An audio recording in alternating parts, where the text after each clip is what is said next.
திமுக ஆட்சிக்கும் கட்சிக்கும் திமுக கட்சிக்கும் வரும் இடையூறுகளை தடுக்கும் போர் வாழ் இது சொல்லும் போதே சிலிருக்குது பாருங்க வைகோ அவர்கள். இவர் போர் வாள் இல்லைங்க, வாளு வாள். அதான் சொல்றேன்னா அது வாள் இல்லைங்க. அவரு மனசுக்குள்ள நினைச்சது வாள். எத்தனை எம்எல்ஏ வச்சிருக்காரு இவரு? இது காலம் எங்க கொண்டு நிறுத்திருக்கவரை பாத்தீங்களா? கமலஹாசன் வருஷன் 2 மாதிரி இருக்குல்ல. இவர் கமலஹாசனை காலி பண்றதுக்கான ஏற்பாடுகள்லாம் வச்சுட்டார். திருமாவளவன் கமலஹாசனுக்கு போட்டியா? கமலஹாசனுக்கு போட்டியா? பேசுறது புரிஞ்சிடக்கூடாது. பொதுச் செயலாளராக இருக்கிறாரு ஆதவர்ஜன். அவர் சொல்றாரு ஆந்திராவில் வந்துட்டு இந்த மாதிரி கட்சியில் இல்லாமல் இது பண்ண கூட மெஜாரிட்டி வந்தால் கூட கூட்டணி மந்திரி சபையில் மாற்று கட்சிகளுக்கு கொடுத்துருக்குறாங்க. அதனால் 26ல் கூட்டணி இன்றி எதுவும் இல்லை அப்படின்னு அவர் சொல்றாரு. அது மட்டும் இல்லை, வட மாவட்டங்களில் விசிக வாக்குகள் இல்லாமல் உங்களால் ஜெயிக்க முடியாதுங்கிற சொல்றாரு. முட்டையிலேருந்து குஞ்சு வெளியே வரும்போது உடச்சிட்டு வருதுல, அது முன்னவாயிடுச்சுனாக்கா பின்ன பண்ணாலும் அது பொறிக்காது கூழ் முட்டைன்ற மாதிரி காலத்துக்கு ஏற்ற மாதிரி காலத்தோடு வரணும். தாய் கோழிக்காக நாம் காத்திருக்கிறோன்றது இவர் என்ன சொல்கிறாருங்க? என்ன புரியுது? ஏதோ சொல்லி கிட்டத்தட்ட திருமாவளவனை முட்டைன்னு சொல்கிறாங்களா, நமக்கு கவலையாக இருக்குது. அது புரியல. சரி,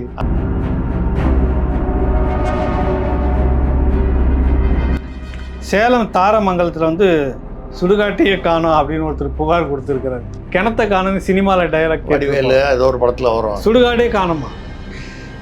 அதாவது இது அந்த சுடுகாடு பார்த்தீங்கன்னா அது ஏதாவது லோக்கலில் ஒரு ரியல் எஸ்டேட் கம்பெனியில் அங்கே பிளாட்டு போட்டு இப்போ கூட பாமக அவர் அன்புமணி ராமதாஸ் கேட்டிருக்காரு, கூவத்தை பண்ணுவதை இது சீர்படுத்த சொல்லி எடப்பாடி பீரியடில் நீங்கள் எதிர்குறலாம் விட்டீங்க. அதுக்கப்புறம் இது வரைக்கும் கூவத்தில் 500 கோடி செலவு பண்ணதா சொன்னீங்களே, எங்கள் கடலில் போட்ட மாதிரி அந்த 500 கோடி கூவத்தில் கரைந்து விட்டதான் நேற்று முந்தானத்தை பேசியிருக்காரு. சுடுகாடு தானாக பற்றிக்கிச்சு.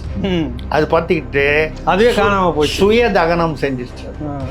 நாங்கள் எங்கள் திராவிட மாடலில் என்னெல்லாம் நடக்குது பாருங்கள். சுய தகனம் கேள்விப்பட்டிருக்கீங்களா இது வரைக்கும்? இல்லை இதான் காமராஜர் அவர்கள் பிறந்தலைவர் காமராஜர் இவரை முதலமைச்சராக இருக்கும்போது ஏதோ ஒரு பெரிய ஒரு நிறுவனம் ஒரு இது கேட்குது, லைசன்ஸ் கேட்குது. காமராஜர் ஊழலற்றவர், கர்ம வீரர். ஏன்னா வழக்கமாக யாருக்கும் ஃபேவர்லாம் பண்ண மாட்டார். அவருடைய அம்மாவுக்கோ அவங்க குடி தண்ணீர் பம்ப் வீட்டு வாசல் வேணும்னும் போது அந்த ஊருக்கே எப்போ வருதோ அப்போ தான் எங்கள் வீட்டுக்கு மட்டும் தனியாக போடக்கூடாதுன்னு சொன்னவர். இவர் எப்படி இவங்களுக்கு ஃபேவர் பண்ணுறாரு? இவர் எதுக்காக ஃபேவர் பண்ணுறாரு? என்ன விஷயமா இருக்கும்? நீங்கள் பண்ணுங்க என்ன, செய்யுங்க என்ன, நான் தான் சொல்லிட்டேன் என்ன அப்படின்னு அவர் போயிட்டார்.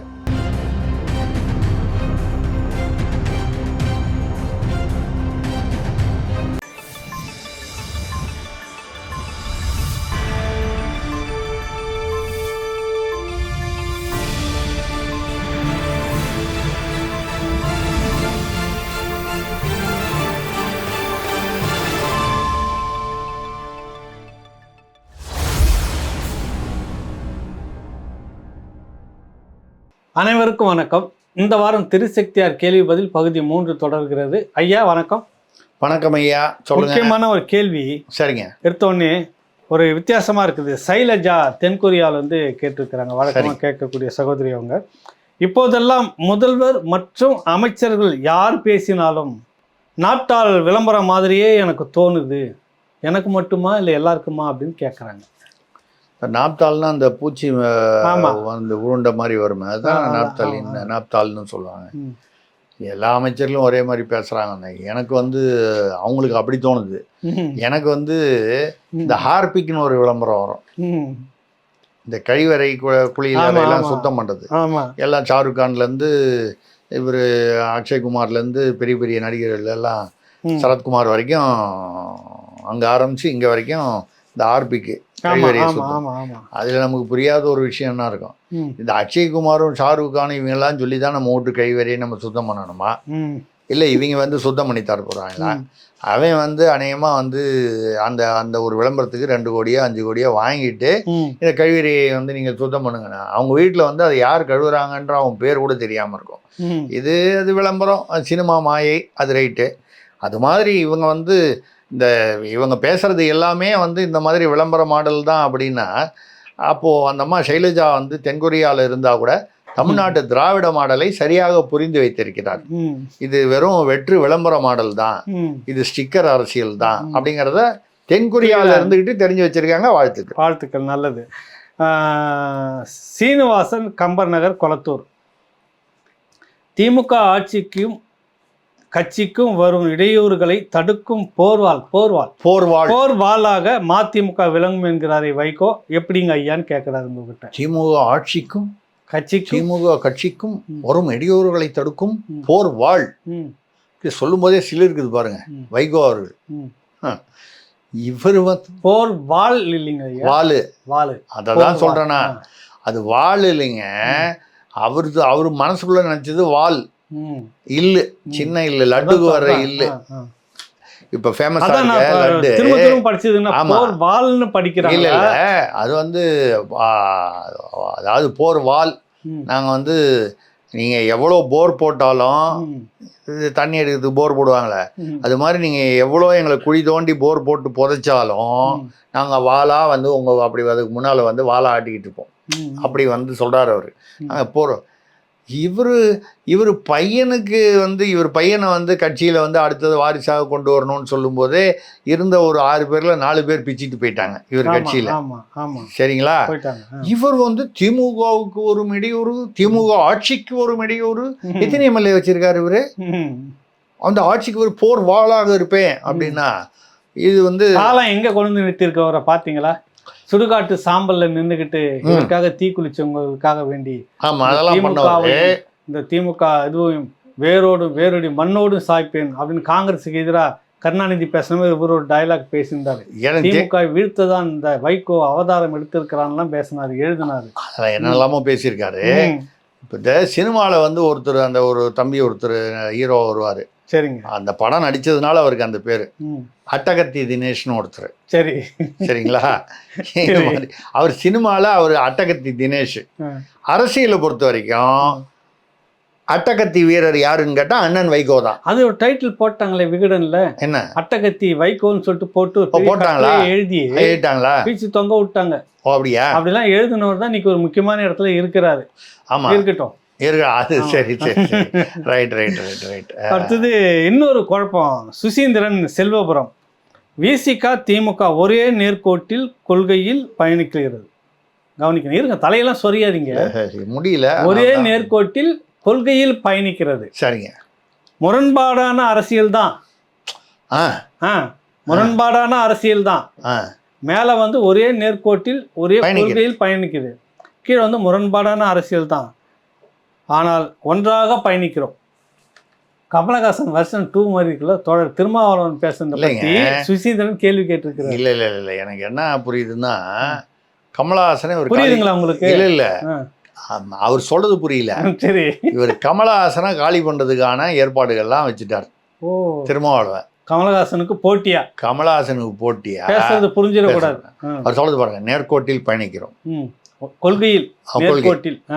அப்புறம் மாறுபட்ட அரசியல் தான், முரண்பாடு இருக்கிறது தான், ஆனால் ஒன்றாக பயணிக்கிறோம். நம்ம இங்கேருந்து வெளியிலேருந்து பார்க்கும்போது நமக்கு என்ன தெரியுதுன்னா, ஒரே நேர்கோட்டெல்லாம் பயணிக்கிறாங்க, ஆனால் இவர் இப்படி போறாரு, அவர் அப்படி போறாரு. இதை கூட புரிஞ்சுக்கிறதுக்கு அவருக்கு தெரியலையா? வேற வேற பக்கம் போயிட்டு இருக்காங்க. இப்போ ஆதவ அர்ஜுன் பேசுறாரு, மற்றவங்க பேசுறாங்க, பல விஷயம் எல்லாம் குழப்பங்கள்லாம் வந்துகிட்டு இருக்கு. இப்படி ஒரே நேர்கோட்டில் எதிர் பக்கம் போயிட்டு இருக்காங்க. இது எப்படி இருக்குன்னா, சொல்லுவாங்க, கணவனும் மனைவியும் திருமணம் என்பது ஒரு நாணயம் போன்றது, காயின். கணவனும் மனைவியும் அந்த நாணயத்தின் 2 பக்கங்கள் அப்படின்னு ரொம்ப பெரிய தத்துவமாக சொல்லுவாங்க. அதில் பெரிய ரகசியம் அடங்கியிருக்கு. ஆக மொத்தம் 2 பேரும் ஒத்து போக மாட்டாங்க. நாணயத்தில் இந்த பக்கம் பார்த்துக்கிட்டு இருக்கோம், நாணயத்தில் இந்த பக்கம் அந்த பக்கம் பார்த்துக்கிட்டு இருக்கோம். என்னைக்காவது ரெண்டு ஒன்னோட ஒன்று பார்க்குமா? என்னைக்காவது வாய்ப்பே இல்லை. அதுதான் அந்த நாணயம். அப்போ அந்த மாதிரி இவர் நாணயத்தின் 2 பக்கங்கள். திமுக ஒன்று, விசிக. எங்கள் கொள்கையில் நாங்கள் நாணயத்தின் 2 பக்கங்கள்னு சொல்ற மாதிரி ஏதோ தத்துவம் சொல்ற மாதிரி தெரியல. இப்போ சமீபத்தில் அவங்க கிட்ட பேசுறதெல்லாம் பார்த்தீங்கன்னாக்கா, கமலஹாசனுடைய நீங்க சொன்ன மாதிரி அவருக்கு போட்டி பாதிப்பு நிறைய தாக்கம் தெரியுது. பொதுச் செயலாளராக இருக்கிறாரு ஆதவ அர்ஜுன். அவர் சொல்றாரு, ஆந்திராவில் இந்த மாதிரி கட்சியில் இல்லாமல் பண்ண கூட மெஜாரிட்டி வந்தால் கூட கூட்டணி மந்திரி சபையில் மாற்று கட்சிகளுக்கு கொடுத்துருக்குறாங்க. அது மாதிரி 26ல் கூட்டணி இன்றி எதுவும் இல்லை அப்படின்னு அவர் சொல்றாரு. அது மட்டும் இல்லை, வட மாவட்டங்களில் விசிக வாக்குகள் இல்லாமல் உங்களால ஜெயிக்க முடியாதுங்கிற சொல்றாரு. அதுக்கு இவர் ரவிக்குமார் வந்துட்டு அந்த மாதிரிலாம் இல்லாது, அது இல்லாமவே திமுக வந்து வரும், அவர் பேசுனது வந்து ஏற்புடையதல்ல, அரசியல் முதிர்ச்சி இல்லை, பக்குவம் இல்லை அப்படின்னு இவர் சொல்றாரு, ரவிக்குமார் எம்பி. இன்னொருத்தர் சொல்றாரு, சிந்தனை செல்வன் மூத்த உறுப்பினர் உண்மையில அந்த கட்சியில் நீண்ட காலமாக இருக்கக்கூடிய தொடர், அவர் சட்டமன்ற உறுப்பினர். இப்போ அவர் சொல்றாரு, முட்டையிலேருந்து குஞ்சு வெளியே வரும்போது உடச்சிக்கிட்டு வருதுல, முன்ன ஆயிடுச்சுனாக்கா பின்ன போனாலும் அது பொறிக்காது, கூழ் முட்டைன்ற மாதிரி காலத்துக்கு ஏற்ற மாதிரி காலத்தோட வரணும், தாய் கோழிக்காக நாம் காத்திருக்கிறோன்றாரு இவர். என்ன சொல்ல வராங்க என்ன புரியுதா? மூணு ஏதோ சொல்லி கிட்டத்தட்ட திருமாவளவனை முட்டைன்னு சொல்றாங்களா, நமக்கு கவலையா இருக்கு. அது புரியல. சரி, அதாவது முட்டைன்னா நம்ம ஜீரோன்னு சொல்ற மாதிரி அர்த்தம் ஆயிடும். நம்ம அப்படி சொல்லியிருக்க மாட்டார் சிந்தனை செல்வங்கிற நம்பிக்கை சொல்ல மாட்டார், சொல்றதுக்கு வாய்ப்பு இல்லை. ஆனா என்னன்னால், இந்த முட்டையிலேருந்து குஞ்சு பொறிக்க வேண்டிய காலத்தில் தான் வர வேண்டும், முன்னாலையும் வரக்கூடாது பின்னாலையும் வரக்கூடாதுன்னா, இத்தனை வருஷமா கூட்டணியில உட்கார்ந்து முட்டை எப்போ குஞ்சு பொறிக்கும் கன்னத்துல கையை வச்சுட்டு திருமாவளவன் உட்கார்ந்துருக்காரு. அது முட்டையா இல்ல முட்டை மாதிரி பிளாஸ்டிக்ல கூழ் முட்டைன்னு சொல்லுவாங்க இல்லைங்க? அது மட்டும் இல்ல, அதுதான் தமிழ்ல வந்து திட்டும்போது கூ முட்டைன்னு திட்டுவாங்க. அது விட்டுருங்க, இந்த பிளாஸ்டிக் முட்டை, உங்களுக்கு பிளாஸ்டிக்னாலே என்னன்னு தெரியும் நமக்கு, பிளாஸ்டிக்ல சேர் வரும், இதெல்லாம் வரும். அந்த மாதிரி ஒரு கால் பிளாஸ்டிக் முட்டையா, உள்ளிருந்து குஞ்சு வெளியிலேயே வர முடியாது. பிளாஸ்டிக் முட்டையில எப்படி வந்து குஞ்சு பொறிக்கும்? இப்படி வந்து ஒரு முட்டையா வச்சுக்கிட்டு வந்து அப்போ வந்து திமுக வந்து இந்த பிளாஸ்டிக் முட்டையை எடுத்து மக்கள்கிட்ட, அதாவது பட்டியலின மக்கள்கிட்ட காமிச்சா, இது உங்களை சேர்ந்தது பாரு, நான் யாரை வச்சிருக்கேன், பாக்கெட்ல வச்சிருக்கேன், நெஞ்சுக்கு பக்கத்துல வச்சிருக்கேன் பாரு, பாக்கெட்ல வச்சிருக்கேன், நீங்கள் என் மனதின் அருகில் இருக்கிறீர்கள். இந்த பிளாஸ்டிக் முட்டையை வச்சுக்கிட்டு அவங்க ஓட்டு வாங்கிட்டு போயிடுறாங்க. இல்லை இப்படி உட்காந்துக்கிட்டு நீங்க என்னைக்கு இது அந்த குஞ்சு பொறிக்கிறதுன்னு பார்த்துக்கிட்டே உட்காந்துருந்தீங்கன்னா என்னைக்கு குஞ்சு பொறிக்கிறது? தாய் கோழிக்கு இது தெரியலன்றாங்களா அப்படின்னு தெரியலையா அப்படின்னு ஒரு கால ஆதவ அர்ஜுனுடைய ஆதங்கம் அப்படியா இருக்கலாம். ஆதங்கப்படுகிறார் அவர். இவர்கள் சிடி ரவிக்குமார், ரவிக்குமார், சிந்தனை செல்வன், இவர்கள்லாம் வந்து பொதுவாக ஒரு திமுக ஆதரவான ஒரு ஆதரவு நிலை உள்ள விசிக நிர்வாகிகள்னு எடுத்துக்கலாம். நமக்கு என்னன்னா, முட்டை வந்து என்னைக்காவது ஒரு நாள் குஞ்சு பொறிச்சு அது கோழி ஆகணும். முட்டையாகவே வாழ்நாள் பூரா இருக்கணும்னா அது பேர் முட்டையா? அதுக்கு வேற ஏதாவது பேர் நம்ம அனாவசியமா எதுவும் சொல்லக்கூடாது. இதுதான் நம்ம சொல்றோம். இதுல திடீர்னு திருமாவளவன் வேற நடுவில் ஒரு இடத்துல பேசியிருக்காரு. அது என்ன, மோடி தான் பிரதமராக வேண்டுமா? மோடி பிரதமராகும் பொழுது திருமாவளவன் பிரதமராக முடியாதா? கரெக்டு தான். அதுக்காக நம்ம வந்து எய்ம் பண்ணணும். துணை பிரதமராக வந்து ஜெகஜீவன் ராம் இருந்தார் போல் ஏன் நாம் ஆக முடியாது? மோடி தான் பிரதமர், மோடிக்கு உள்ள தகுதி திருமாவளவனுக்கு இல்லையா அப்படின்னு வேற யாரும் கேட்கல. அவரே கேட்டுட்டு அவரே சிரிச்சுக்கிட்டு தகுதி இருக்குன்னு சொல்லி எல்லாரும் ஜனங்க ஆஸ் யூஷுவல் கை தட்டுறாங்க. இது ஒரு வீடியோவில் வந்துச்சு. எனக்கு என்ன புரியலன்னா, ஒரு நாட்டில் பிரதமர்னா மொத்தம் 542 சீட்டு என்னமோ 272 சீட்டு வாங்கினாதான் நீங்கள் பிரதமர். யாராக இருந்தாலும் 272 பேருடைய எம்பிகளுடைய ஆதரவு இருந்தால் தான் பிரதமராக முடியும். மோடியாக இருந்தாலும் சரி, எந்த கட்சிக்காரராக இருந்தாலும் சரி. நம்ம 2 சீட்டு தான் நம்ம கொடுக்குறாங்க.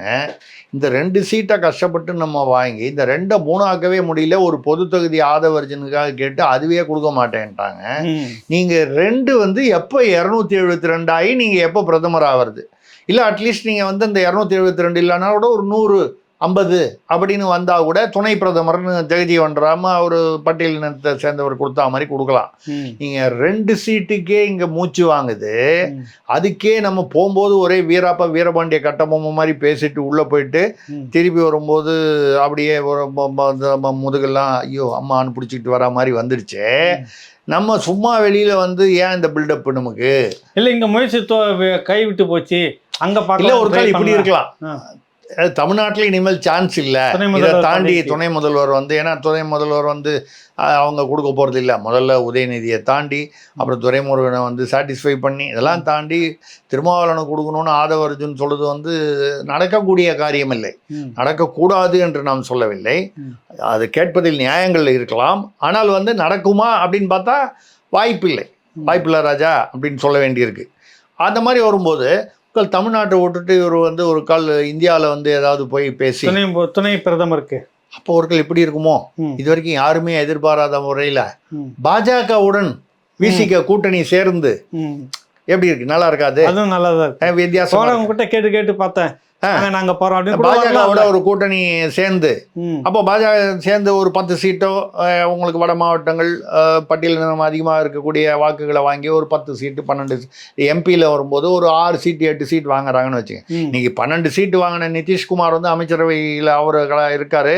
18 சீட்டு வாங்கின சந்திரபாபு நாயுடுடைய கட்சியினர் வந்து அமைச்சர்களாக இருக்காங்க மத்திய அரசில். அது மாதிரி ஒரு 10-12 சீட்டு தமிழ்நாட்டில் வாங்கி ஜெகஜீவன் ராம் மாதிரி துணை பிரதமர் ஆகலாம். அப்போது எனக்கு என்ன தோணுது, இவர் இங்கே போயிட்டு வந்துட்டார் முதல்வர்கிட்ட, அங்கே ஒன்றும் வேலைக்கு ஆகலை. சரி, இப்போ அடுத்தது ஒரு புது அஸ்திரம் விடுறாரு.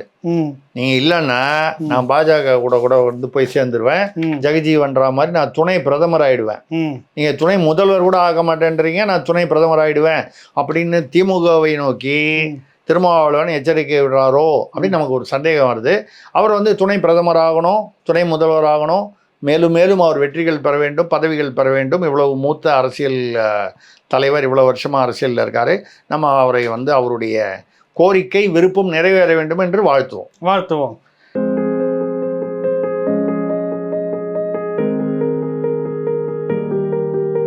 பாமர மக்கள் தொடங்கி திரைத்துறை, அரசியல் துறை பிரபலங்களுக்கு எல்லாம் சிகிச்சை அளித்த புகழ்பெற்ற பிரபலமான அக்குப்பஞ்ச மருத்துவ நிபுணர் டாக்டர் எம்.என். சங்கர் அவர்களோடு நீங்கள் உங்கள் நோய்க்கான தீர்வுகள் என்ன, மருந்தில்லா மருத்துவம் சொல்லும் மகத்தான விதிமுறைகள் என்ன, உங்கள் நோய்க்கான கேள்விகளை அனுப்புங்கள். மருத்துவர் எம்.என். சங்கர் பதில் அளிக்கிறார் உங்கள் ராவணா வலையொலியில்.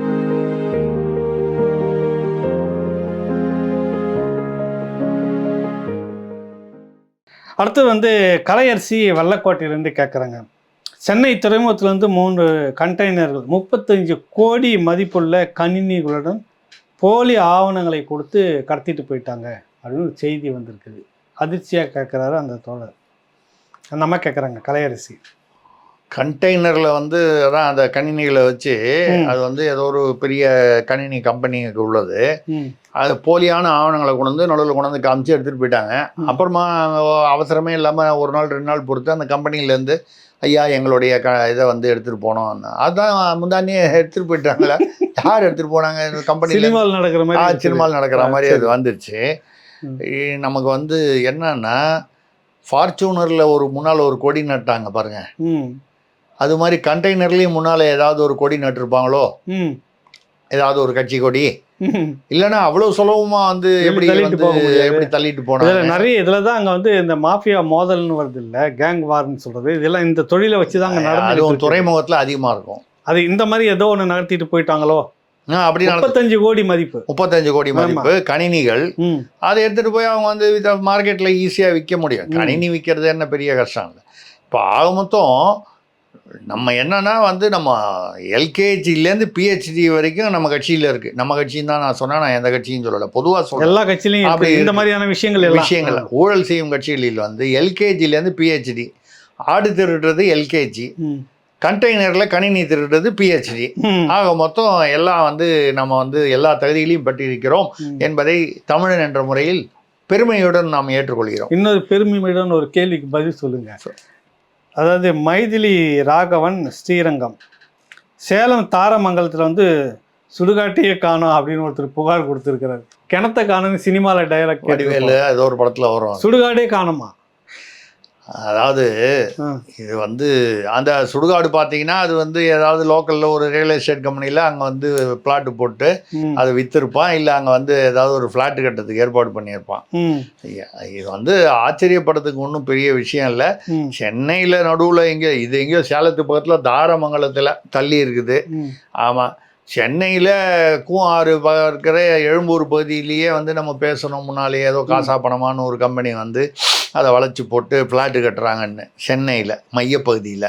அப்படி இருக்கும்போது எங்கேயோ இருக்கிற அந்த பகுதியெல்லாம் ஒரு காலகட்டத்தில் வந்து பார்த்தீங்கன்னா, இப்போ நாங்கள் பத்திரிக்கையாளர் இருக்கிறோம், அந்த முழுக்க குடிசை பகுதிகளாக இருந்தது. கோவம் வரும், இல்லை அந்த பகுதியை நவீனப்படுத்த போகிறோன்னு சொல்லிட்டு அழகுப்படுத்த போகிறோன்னு அடித்து ஒரே நாளில் காலி பண்ணி தூக்கி போய் சென்னைக்கு வெளியில் போட்டாங்க. ஒரு 1000 கணக்கில் இருக்கும் மக்கள். இப்போ கூட பாமக அவர் அன்புமணி ராமதாஸ் கேட்டிருக்காரு, கூவத்தை வந்து பண்ணுவதா இது சீர்படுத்த சொல்லி எடப்பாடி பீரியடில் நீங்கள் எதிர்குறலாம் விட்டீங்க. அதுக்கப்புறம் இது வரைக்கும் கூவத்தில் வந்து 500 கோடி செலவு பண்ணதா சொன்னீங்களே, எங்கே கடலில் போட்ட மாதிரி அந்த 500 கோடி கூவத்தில் கரைந்து விட்டதான்னு முந்தானத்தை பேசியிருக்காரு. அது மாதிரி சுடுகாடு வந்து சுடுகாடு வந்து தானே வந்து நெருப்பு வச்சுக்கிச்சிங்க, அது காணாமல் போச்சு. ஒரு உடலை வந்து நீங்கள் கொண்டு போய் ஒரு இறந்த உடலை வந்து சுடுகாட்டில் வச்சு நீங்கள் அதை தகனம் பண்ணும்போது 4 மணி நேரத்தில் அது சாம்பல் ஆகிடும், உடல் எங்கே போச்சுன்னு தெரியாது. அதே மாதிரி சுடுகாடு தானாக பற்றிக்கிச்சு, அது பற்றிக்கிட்டு அதுவே காணாமல் போச்சு, சுய தகனம் செஞ்சிருச்சு. நாங்கள் எங்கள் திராவிட மாடலில் என்னெல்லாம் நடக்குது பாருங்க.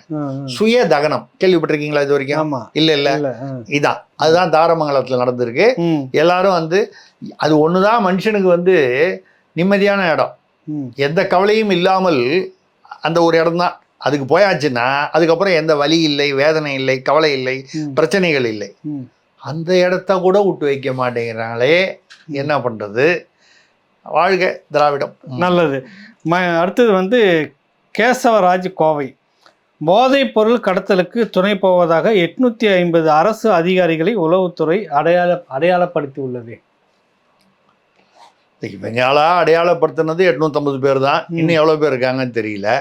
போதைப் பொருள்னா ஒன்று இந்த கஞ்சா, இல்லை நம்ம ஜாஃபர் சாதிக் மெட்ஸு, அப்புறம் நம்ம கூல் லிப்புன்னு ஒன்று புதுசாக வருதுன்றாங்க. இந்த மாதிரி விதமாக வருது. 850 அதிகாரிகள்னா நீங்கள் எப்படி வந்து நீங்கள் வந்து இதை வந்து இரும்பு காரம்ல நீங்கள் என்ன காரம் வச்சுக்கிட்டு நீங்கள் அலுமினிய காரம் என்ன காரம் வச்சாலும் இதெல்லாம் வந்து எப்படி நீங்கள் அடக்க போகிறீங்கன்னு எனக்கு புரியல. அது அடிமட்டம் வரை, அதாவது வேர் வரை வந்து அது வந்து அந்த இந்த மோசடியும் இந்த போதைப் பொருள் இந்த மாதிரி விஷயங்கள் வந்து சமுதாயத்தில் அடிமட்டம் வரை வந்து வேர் ஊன்றி இருக்கிறது. இந்த வேர் ஊன்றி இருப்பதற்கு வந்து யார் வந்து இதை வந்து வேலியே பயிரை மேறுகிற மாதிரி அரசு அதிகாரிகள், காவல்துறை, கள்ளசாராயத்தை எடுத்திங்கன்னா காவல்துறையுடைய உதவி இல்லாமல், காவல்துறைன்னு சொல்றது துறையாக சொல்லலை, துறையில் சிலருடைய உதவி இல்லாமல் அது நடந்திருக்க முடியாது. கள்ளச்சாராய வியாபாரம் நடக்காது, போதைப்பொருள் வியாபாரம். அதே மாதிரி காவல்துறை அதிகாரிகள், அரசு அதிகாரிகள், இவர்களுடைய துணை இல்லாமல் அரசு அதிகாரிகள்னு வரும்போதே அரசியல்வாதிகள் உள்ள வந்துடுறாங்க. இவங்களுடைய துணை இல்லாமல் நடக்காது. 850 பேரை உளவுத்துறை வந்து இவ்வளவு நாள் என்ன பண்ணியிருந்துச்சு? இப்போ இவ்வளோ பெருசானவன தானே மேட்ரு. 850 பேர். இந்த 850 வந்து 100 முதல்ல 50 இருந்திருக்கும், அப்புறம் 100, அப்புறம் 200, அப்படி தான் அது 850. 850ங்கிறது 8500 கூட இருக்கலாம், நமக்கு தெரியாது. ஆனால் அது அந்த ஆரம்ப காலத்திலேயே உளவுத்துறைனா என்ன, திடீர்னு வந்து வருஷத்துக்கு ஒரு நாள் மட்டும் போய் ரெய்டு பண்ணிட்டு கண்டுபிடிச்சிட்டு ஒரு அறிக்கை கொடுக்குறது தான். ஆனால் வருஷம் பூரா வேலை பார்க்கறது இல்லையா? புரியல நமக்கு. அப்போது இதே இது இப்படி தான் வந்து இந்த பேராசிரியர்கள் வந்து ஒரே ஆசிரியர் வந்து 10 இடத்துல சம்பளம் வாங்குறாங்கன்னு போது, அண்ணா யூனிவர்சிட்டியில் ஒரு வேல்ராஜ் அவர் துணைவேந்தர் வந்து ஏதோ 908 பேரோ என்னமோ வந்து அந்த மாதிரி அடையாளம் கண்டுபிடிக்கப்பட்டிருக்கிறார்கள்.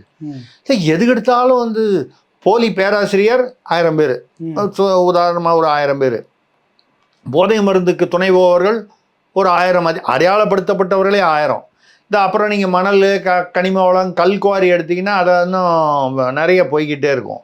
நீங்கள் இதில் வந்து சட்டம் ஒழுங்கு அமைதியாக, தமிழ்நாடு அமைதி பூங்காவாக இருக்குது, தமிழ்நாடு வந்து இந்த பூங்காவாக இருக்குது, அந்த பூங்காவாக இருக்குது.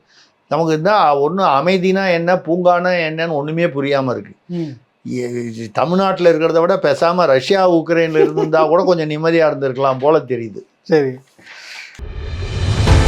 உள்நாடோ வெளிநாடோ எங்கிருந்தாலும் உங்களில் சில பேருக்கும் பல வழக்குகள் இருக்கலாம், கூட சிக்கல் இருக்கலாம், யாரிடம் கேட்பது, எப்படி செய்வது என்ற குழப்பம் இருக்கலாம். உங்களுக்காகவே இந்த நிகழ்ச்சி. சட்டம் என்ன சொல்கிறது? சென்னை உயர்நீதிமன்ற வழக்கறிஞர் முனைவர் ஜி தியாகராஜன் அவர்கள் பதிலளிக்கிறார். பிரபல ஊடகங்களில் நிகழ்ச்சியை நடத்தியவர். உங்கள் கேள்விகளை அனுப்புங்கள். பதில் வாரந்தோறும் பேசுவோம். உங்கள் ராவணா வலையொலியில்.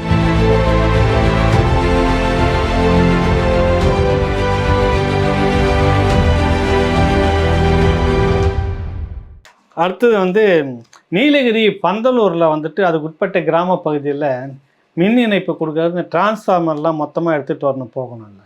அதுக்கான போக்குவரத்து செலவுலாம் அந்தந்த கிராம பகுதி மக்கள்கிட்டே வசூல் பண்ணுறாங்களா ஒரு கோஷ்டி. ஆமாம், இது பார்த்து எப்படிங்க ஐயா அப்படின்னு மலர்விழி மணிவண்ணன் திருச்சியிலேருந்து கேள்வி கேட்டிருக்கிறாரு.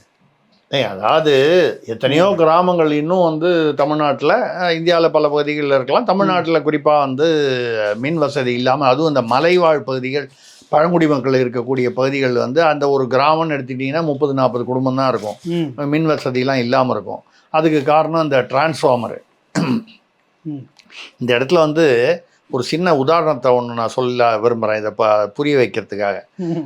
காமராஜர் அவர்கள், பெருந்தலைவர் காமராஜர் வந்து இவரை முதலமைச்சராக இருக்கும்போது ஏதோ ஒரு பெரிய ஒரு நிறுவனம் வந்து ஒரு இது கேட்குது, லைசன்ஸ் கேட்குது. வழக்கமாக வந்து அது ப்ராசஸ் பண்ணி வர்றதுக்கு ஒரு 3 மாதம் 6 மாதம் ஆகும்னு வச்சுக்கோங்க, ஒரு எந்த அரசு மாநில அரசு.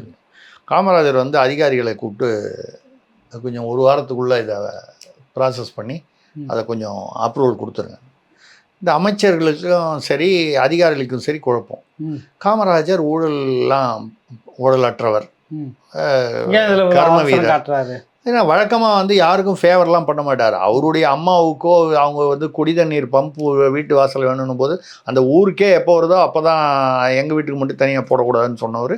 இவர் எப்படி இவங்களுக்கு ஃபேவர் பண்ணுறாரு? இவர் எதுக்காக ஃபேவர் பண்ணுறாரு? என்ன விஷயமா இருக்கணும்? நீங்கள் பண்ணுங்க என்ன, செய்யுங்க என்ன, நான் தான் சொல்லிட்டேன் என்ன அப்படின்னு அவர் போயிட்டார்.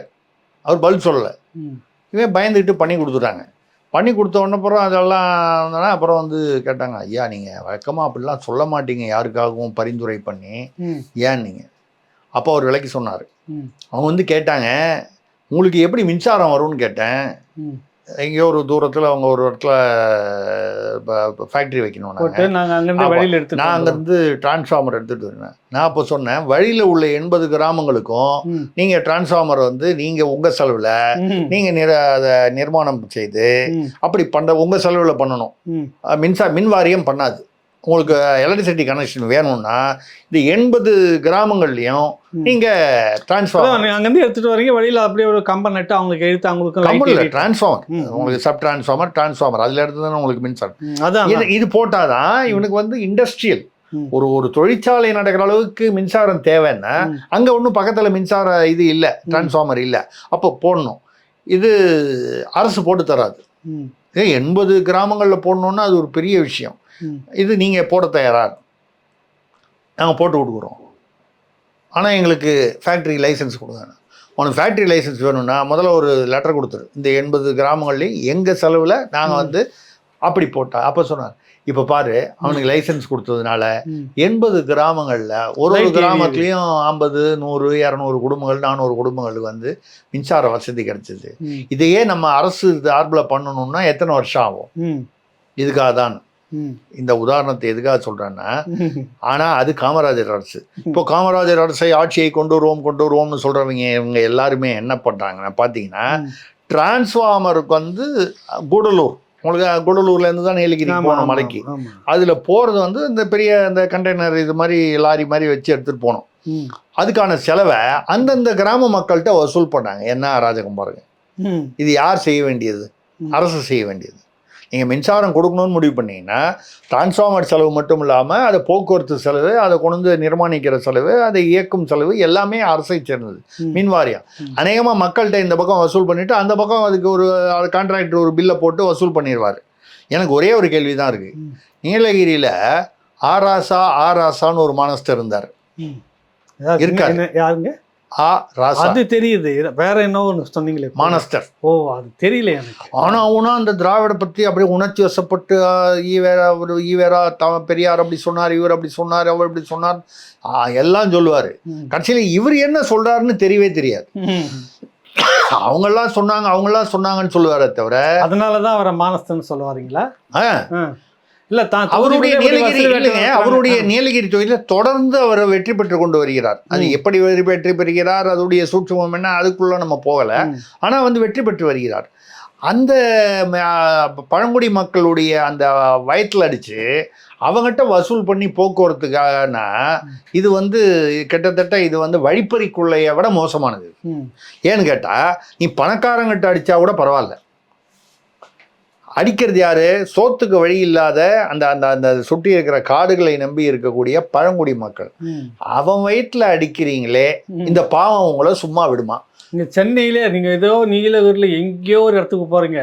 சென்னையிலே இந்த குடித்தண்ணீர் தட்டுப்பாடு வந்ததில் 2-3 வருஷத்துக்கு முன்னாடி அப்போ என்ன பண்ணாங்க, அந்தந்த ஏரியாவில் வந்து சின்டெக்ஸ் டேங்க் பெருசாக வச்சுட்டு தண்ணியை வந்து அங்கே கொடுக்கணும். அப்புறம் அந்தந்த பகுதியில் இப்போ எங்கள் தெருவில் 3 இருக்குது, நீங்களே வச்சுக்கோங்க. எங்கள் அப்பார்ட்மெண்ட் பக்கத்தில் இருக்கிற 4 பேர் சேர்ந்து 15 வீடுக்காக அப்படின்னு கணக்கு பண்ணி நாங்கள் காசு போட்டு ஒன்று வாங்கி வச்சுட்டு சிமெண்ட்லாம் போட்டு பூசி விட்டோன்னே அவர் வந்து நம்பர் எழுதிட்டு போகிறார். அது ஏன் நம்பர் எழுதுறாங்கன்னா அந்த நம்பரை போட்டு அங்கே பில்லு கிளைம் பண்ணுவாங்க, பணத்தை வாங்கிடுவாங்க. அப்புறமா தண்ணி கொண்டு வந்து ஊற்றிக்கிட்டு இருந்தாங்க. இப்போ அதுவும் இல்லை, ஆனால் அது டேங்க் மட்டும் அப்படியே நிற்கிது. அப்போ இங்கேயே அந்த மாதிரி நடக்குதுன்றப்ப நீங்கள் எங்கேயே நீலகிரிக்கு வந்து இல்லைங்க. நான் சொல்றது வந்து சிட்டியில் உள்ளவங்க வந்து ஏதோ ஒரு வேலை வாய்ப்பு, ஒரு தொழில், ஒரு வருமானத்துக்கான வாய்ப்புகள் அதிகம். சிட்டியில் இருக்கிறதுனால அவன்லாம் பணக்காரன்ற அர்த்தத்தில் நான் சொல்லலை. அவனுக்கு ஏதோ ஒரு வருமானத்திற்கான வாய்ப்புகள் ஏதோ ஒன்றும் இல்லைன்னா ஒரு ஸ்விக்கி ஜொமேட்டோலையாவது போய் அவன் வந்து ஏதோ ஒன்று பண்ணிட்டு வருவான். அன்னைக்கு என்னுடைய கார் ஓட்டுநர் ஒருவர் வந்து நான் இந்த கால் டிரைவர் தானே யூஸ் பண்ணுறேன், ஒரு நாளைக்கு வந்தார். யாரோ ஒருத்தர் வந்துட்டு அவருக்கு அந்த கூகுள் பேயில் நான் பே பண்ணுறேன். ஒரு பேர் சும்மா ஒரு உதாரணம், அவர் பேர் சொல்ல வேண்டாம், முருகேசன் வச்சுங்களேன். முருகேசன் பிஇன்னு வந்துச்சு. ஒரு நடுவயது, கிட்டத்தட்ட ஒரு நடுவயதுன்னா ஒரு 40-45 அந்த மாதிரி வயசு, ரொம்ப இளைஞர் இல்லை. ரொம்ப அமைதியாக இருந்தார். வண்டியை ஓட்டிட்டு ஒரு நேரமாக சொன்னேன், ஐயா தப்பாக நினச்சிக்கலன்னா முருகேசன் வேறு பேர் அவருக்கு, முருகேசன் வச்சுக்கோ, முருகேசன் பிஇன்னு வருது. ஆமாம் சார், நான் அந்த காலத்தில் மெக்கானிக்கல் இன்ஜினியரிங் படித்தேன், ஃபேக்ட்ரிலாம் வேலை பார்த்தேன். என்ன வேலை பார்த்தீங்க? ஏதோ ஃபோர்மேன் சூப்பர்வைசரெல்லாம் இருந்தாங்க. ஏதோ 2-3 புகழ்பெற்ற நிறுவனங்கள் சொன்னாங்க. கொரோனா பீரியடில் எல்லாம் மூடினாங்க, அதில் லே ஆஃப் பண்ணி எல்லோரையும் அனுப்பிச்சிட்டாங்க. இதுக்கப்புறம் எனக்கு ஒன்றும் சரியாக வேலை கிடைக்கல, நான் இந்த டிரைவர் தொழிலுக்கு வந்துட்டேன். எதுக்காக சொல்கிறேன்னா, இன்ஜினியரிங் படித்தா கூட இங்கே இப்போ ஒரு சென்னை மாதிரி ஒரு இருக்கக்கூடிய நேரங்களில் வந்து ஒரு ஓட்டுநர் வந்து ஏதோ மட்டமான பதவி நம்ம அப்படி சொல்லலை. ஓட்டுநருக்கு வந்து கல்வி தகுதி வந்து இன்ஜினியரிங் தேவையில்லை, ஆனாலும் அதை தாண்டி அவர்கள் படிப்பதற்காக வருகிறார்கள். அப்படி வரும்பொழுது நீங்கள் வந்து அங்கே எங்கேயோ பழங்குடி மக்கள் வேறு எதையுமே அவனுக்கு வருமானத்துக்கோ வாய்ப்புக்கோ எந்த வித வசதியும் இல்லாதவன், கல்வி தகுதியும் அநேகமாக மிகவும் குறைந்து தான் இருக்கும். அவன் எங்கேயோ ஒரு காலேஜுக்கு போனோன்னா 15-20 கிலோமீட்டர் 30 கிலோமீட்டர் போய் போகணும். ஸ்கூலுக்கு போகிறதே வந்து என்ன ஸ்கூல் இருக்குன்னு தெரியாது, ஆசிரியர்கள் இருக்கான. அவங்க வயிற்றுல அடித்து பிடுங்குறீங்களே, ஆராசா என்ற மானஸ்தர் என்ன செய்கிறார்? அவ்வளோதான் நான் கேட்டது. அடுத்தது வடிவேல் ராஜன், அந்த மானஸ்தர் என்ன செய்யறான்றதுக்கு நான் பதில் சொல்லணும். சரி, சொல்லக்கூடாதுன்னு விட்டு வைக்கிறேன், அடுத்த முறை பார்க்கலாம். வடிவேல் ராஜன் மதுரையிலிருந்து திரும்ப ஒரு கேள்வி, கடைசியாக ஒரு கேள்வி, நச்சுன்னு சொல்லுங்கன்றாரு. தன்னை கடவுளாக நினைப்பவருக்கு மனநிலை பிரச்சனை இருக்கிறது என்று பரிதாபப்பட வேண்டும், வைரமுத்து சொல்லியிருக்கிறார். அவர் பிரதமர் மோடியை மனதில் வைத்து தான் சொல்கிறார். அவர் மோடி வந்து ஏதோ ஒரு பேச்சில் பேசும்பொழுது அவர் தத்துவார்த்தமாக சொல்வதாக நினைத்து I am not a biological person அப்படின்னு சொன்னார். அதாவது கடவுள் வந்து எனக்கு வந்து சில கட்டளைகளை இடுகிறார், நான் சாதாரண மனிதன் அல்ல, அந்த கடவுளின் கட்டளைகளை நிறைவேற்றும் ஒரு கருவி அவர் சொல்ல வந்தது. அது அந்த வார்த்தைகளில் பிரயோகத்தில் வந்து அதை வந்து அரசியல் பண்ணும் பொழுது அது விதவிதமான அர்த்தங்கள். நான் தான் கடவுள் அப்படின்னு அவர் சொல்லிட்டாரு, நான் மனிதனே அல்ல, மனித காதல் அல்லங்கிற மாதிரி மனிதனே அல்ல, நான் கடவுள்னு சொல்லிட்டாரு அப்படிங்கிற அர்த்தத்தில் எடுத்துட்டாங்க. நான் படித்து பார்த்த வரைக்கும் அவர் என்ன சொல்கிறாரு, நான் வந்து சாதாரண மனிதன் மட்டும் நீங்கள் நினச்சிடாதீங்க, நான் ஏதோ திறமையில் புத்திசாலித்தனத்தில் செய்கிறதா நினைக்காதீங்க, கடவுள் வந்து என் மூலமாக சில நல்ல காரியங்களை செய்வதற்கு எனக்கு கட்டளை இடுகிறார், அதை செய்யும் வெறும் கருவிதான் நான், தன்னை கொஞ்சம் தாழ்த்தி கொண்டு அடக்கத்துடன் சொன்னதாகத்தான் நான் புரிஞ்சுக்கிட்டேன். வித்தியாசமாக நினைக்கிறவங்க அவங்களுடைய விருப்பம், அதை பற்றி ஒன்றும் இல்லை. அதை இவர் வந்து வைரமுத்து வந்து அவரை கிண்டி காட்டுறாரு, தன்னை கடவுளாக நினைத்து கொள்ளும் அப்படின்னு சொல்லி. இப்போ திடீர்னு இவர் வந்து சமீபத்தில் பார்த்தீங்கன்னா அந்த இது கூட பேசினார், மீட்டு வந்து எல்லா துறையிலையும் வந்து அந்த பிரச்சனை பெண்களுக்கு பாதுகாப்பு இல்லைன்னு போன முறை அது பேசினார். ஒரு ஒரு ஒரு இல்லை அடுத்தது இப்போ இதை பேசியிருக்காரு. ரொம்ப நாளாக வந்து அவர் மௌனமாகவே இருந்தார், மௌனமுத்துவாக இருந்தார். இப்போ திடீர்னு வைரமுத்து மறுபடியும் கிளம்பிட்டாருன்னா என்ன அர்த்தம்னா இதில் யாருக்கு டேஞ்சர்னா கமலஹாசனுக்கு ஆப்பு. ராஜ்யசபா எம்பி கமலஹாசன் அதுக்காக தானே வந்து சித்தரஞ்சரோடையே பார்த்துக்கிட்டு அங்கே பண்ணையில் உட்காந்துருக்காரு. அவரு அது ரிமோட் எல்லாம் உடைச்சிட்டார்ல. வந்து ஒரு மோடியை தாக்கத்தால இவருக்கு தான் கிடைக்கும்ன்றீங்களா? இல்லை, அதாவது இப்போ வந்து இவருக்கு ராஜ்யசபா எம்பியை நோக்கி இவர் காய் நகர்த்துகிறார், தனக்கு ராஜ்யசபா எம்பி கொடுக்கணும்னு. ஏன்னா இப்போ வந்து கிட்டத்தட்ட வைரமுத்துக்கு வந்து இது முடிஞ்சு போச்சு. திரைப்படத்துறையில் வந்து யாரோ வந்துட்டாங்க, எழுதுறாங்க. வைரமுத்து ஒரு சிறந்த தமிழ் கவிஞர், அதில் நமக்கு வந்து எந்த விதமான இரண்டாவது கருத்தும் கிடையாது. அருமையான கவிஞர், என்னுடைய கல்லூரி கால தோழர் கூட, அது வேற விஷயம். ஆனால் வந்து இப்போ வர்ற பாட்டெல்லாம் வந்து அது தமிழை வந்து ஸ்வீட்டு மீட்டு வீட்டு அப்படின்னு இது வந்து ஒரு புலவரே தேவையில்லை, யாருனாலும் எழுதிட்டு அந்த மாதிரி ஒரு ஒரு ட்ரெண்ட் மாறி போச்சு இப்போ. அப்போ வைரமுத்து ரெண்டாவது எம்பி பதவிக்காக இதெல்லாம் இப்போ ஒன்றும் இனிமேல் இலக்கியம் இல்லை, இனிமேல் வந்து திரைப்படம் இல்லை. அப்புறம் என்னதான் பண்ணுவார்? இவ்வளோ இந்த பேர்லாம் இருக்குது. திராவிடம் கலைஞரோட எவ்வளோ நாள் நெருங்கி பழகினாரு, அந்த குடும்பத்தோடு நெருங்கி பழகினாரு, என்ன புரோஜனம்? அப்போ ஒரு ராஜ்யசபா எம்பி, இப்போ அவர் அமிதாப் பச்சன் ஒரு பீரியடில் வாங்கினாரு, அந்த மாதிரி ஜெயா பச்சன் இப்போவும் இருக்காங்க, அந்த மாதிரி சத்ருன் சின்ஹா, அந்த மாதிரி தானும் வந்து ஜாவேத் அக்தர் ஒரு மிகப்பெரிய திரை கதாசிரியர் இதில் பாலிவுட்டில், இவங்கெல்லாம் வந்து எம்பி ஆகிருக்காங்க, ராஜ்யசபா எம்பி. அது மாதிரி இவர் ஆகணும்னு இவருக்கு ஆசை வந்துருச்சுன்னு எனக்கு தோணுது. இதனால் வந்து யார் வந்து கவலை பண்ணோன்னா கமலஹாசன் தான். ஏன்னா இருக்கிறது ஒரு ராஜ்யசபா எம்பி ஒன்று கிடைக்க போறது ஒரு வாய்ப்பு. அது கமலுக்கா ரஜினியா, கமலா ரஜினியா, ரெண்டு பேரும் ஒரே கேட்டகரி. சில விஷயங்கள்ல நீங்க எதுவும் தப்பா புரிஞ்சிட்டீங்களா? நான் எதுவும் இல்ல நான் சொன்னது வந்து புரிஞ்சுக்கிற நிலையிலே நான் இப்ப இல்லைங்க. நான் சொன்னது வந்து ரெண்டு பேரும் ஒரே கேட்டகரின்னு சொன்னது வந்து, நான் சொன்னது வந்து, அதாவது இவரும் வந்து அந்த நடிப்பு கலையில் வந்து மிகச்சிறந்த ஒரு நிபுணர், கலை ஆர்வம் மிக்கவர். ஆமா, அவர் வந்து நடிப்பு, இவர் வந்து கவிதை பாடல், இதுல ஆர்வம் மிக்கவர். இரண்டு பேரும் தமிழ் மீது அதிக பற்று கொண்டவர்கள். ஸோ அந்த வகையில் ரெண்டு பேரும் வந்து பார்த்தீங்கன்னா ஒரே கேட்டகரியில் வர்றாங்கன்னு சொன்னால் நீங்கள் வேற விதமாக எதுவும் நினைக்க மாட்டேன்னு சொல்லி இல்லை, நினைச்சிடக்கூடாதுன்னு ஒரு கவலை இருக்குல்ல, அதனால் வந்து சொன்னேன். அதனால் வந்து இப்போ அவங்க ரெண்டு பேருக்குள்ள இந்த ஒரு ராஜ்யசபா எம்பிக்கு மியூசிக்கல் சேர் மாதிரி சுற்றி அவர் ஒரு ஸ்டேட்மெண்ட் விடுறாரு, இவர் வேற ஏதோ ஒன்று விடுறாரு. யாருக்கு கிடைக்க போகுதுன்னு, யார் அதிகமாக ஸ்டேட்மெண்ட் விடுறாங்களோ அவங்களுக்கு தான் வந்து இந்த சீட்டு போங்க. அந்த அந்த அந்த அந்த அந்த சத்தம் வந்து பெருசாக அங்கே சித்தரஞ்சன் ரோடு வரைக்கும் கேட்கணும். ஜிங் சக்கு ஜிங் சக்குன்னு வருது. யாருடைய சத்தம் எல்லாம் தாண்டி உள்ள கேட்கணும், யாருடைய சத்தம் அதிகமாக கேட்குதோ அவங்களுக்கு தான் ராஜ்யசபா. நல்லதுங்க ஐயா. திருசக்தியானுடைய கேள்வி பதில் இந்த வாரம் முடிஞ்சிருக்கு. அடுத்த வாரம் மீண்டும் நம்ம சந்திப்போம். மிக்க நன்றி ஐயா, வணக்கம்.